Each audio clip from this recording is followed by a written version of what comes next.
Well, hello there. So, the Nicola Bulley case.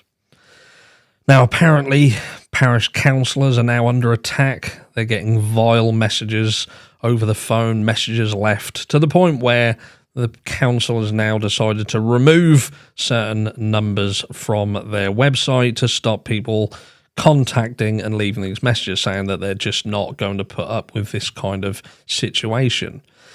They've turned around and said, look, we're getting more and more people visiting the area, people playing detective and wanting to get involved, and they're ushering people away and telling people to stay, don't come here. People are getting scared. We're getting people who are having people peering into their houses at night to the point where they're having to hire private security and all this stuff. They're saying that these people in this town just want to return to some form of normality.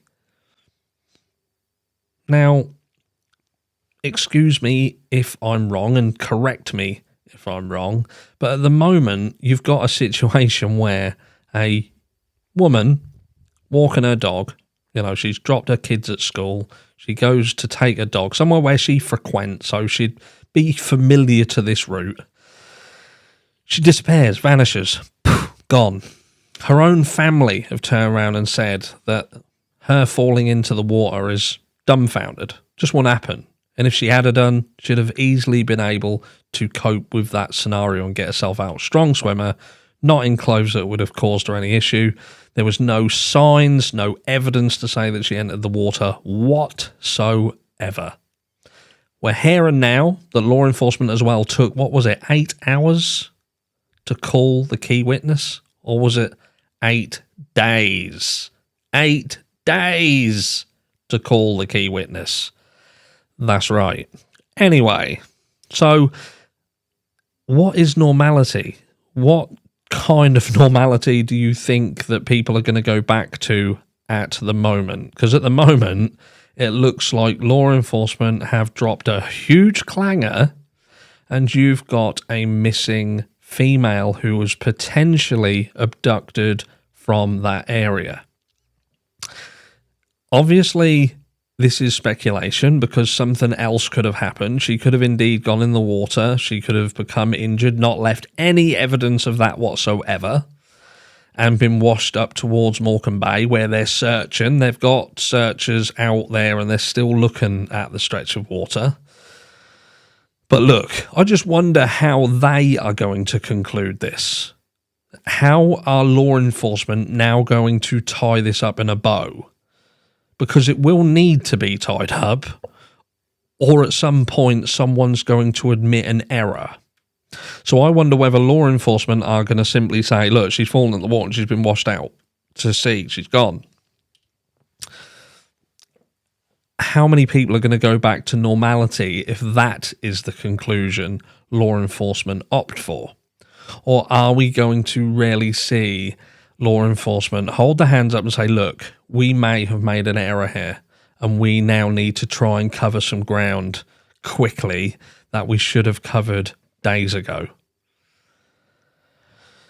Look, I'm just spitballing here, but at the end of the day, if I lived here and, we've got pets, as you know, and if my partner was out walking the dog and she vanished off the face of the planet, I'd be tearing the world apart trying to find out what was going on, and no law enforcement at this stage would be stopping me because something don't sit right here.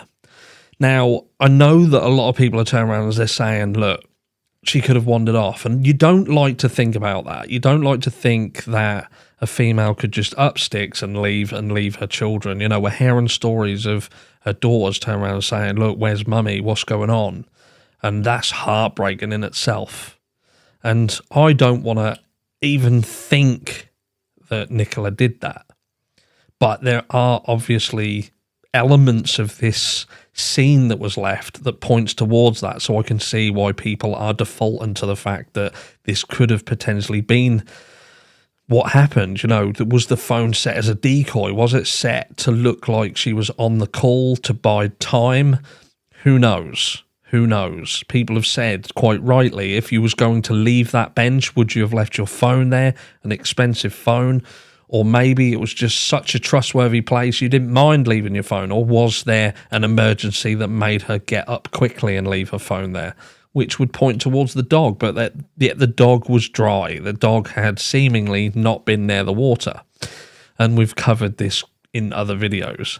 But as it stands at the moment, no evidence that she went into the water, no proof of anything, but we've now got information that there are vans in the area, that we've got properties in the area that were abandoned, all sorts of little nefarious clues that would point in a different direction.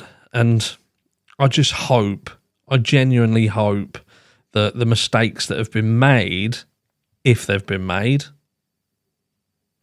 are rectified, and this woman can be brought home to her children. I feel for the family, I truly do. But when they talk of normality and going back to some form of normality, how are they going to do that until this case is concluded properly? Let me know down below, and I'll catch you on the next one.